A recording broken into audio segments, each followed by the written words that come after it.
I don't know. Go in now. Don't be nice.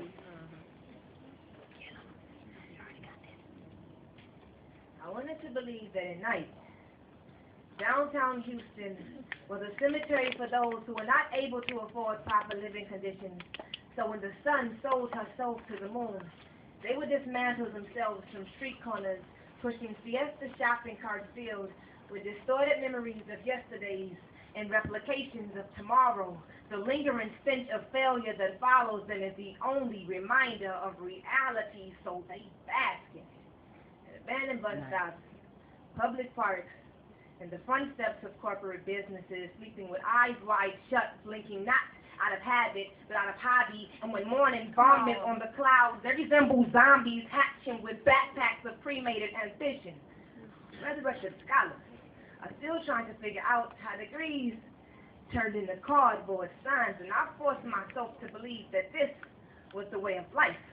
A decomposed cycle for lazy individuals, so they were too good for manual labor, so society stoned them with coins. I told myself that this was the life of a fiend.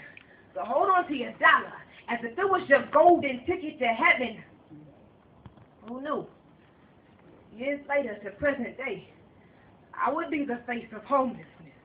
Just a more fashionable version, a morning silhouette of a duplicate image, a carbon copy of a mistake who knew the girl with the firefly personality will grow dim, waiting in line for plastic messages that have been human trafficked by generation shelters or just thumbnails of fire and brimstone gambling on your smile. And sometimes I feel that God is an Indian giver holding my house hostage.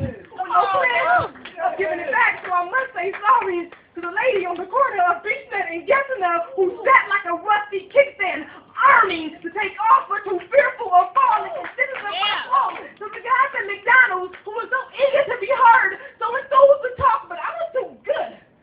Talk to a man who smelled like expired piss. Too good to engage in a conversation. Maybe if I would have listened, he would have told me never judge a novel by its front page illustrations, because I promise this happens to the best of them. A loving mother, unable to cope with the death of her baby boy, so she uses crack rocks as a time portal to go back when he still had breath skydiving from his nostrils.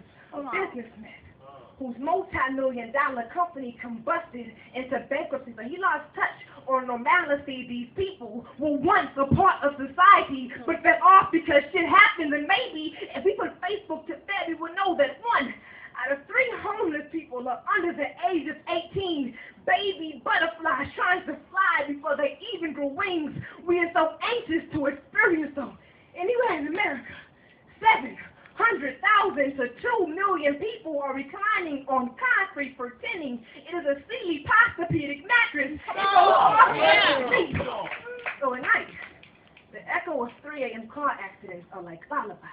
And when the sirens don't rock us to sleep, we flee to shelters, wake up, and dream like nobody is judging us.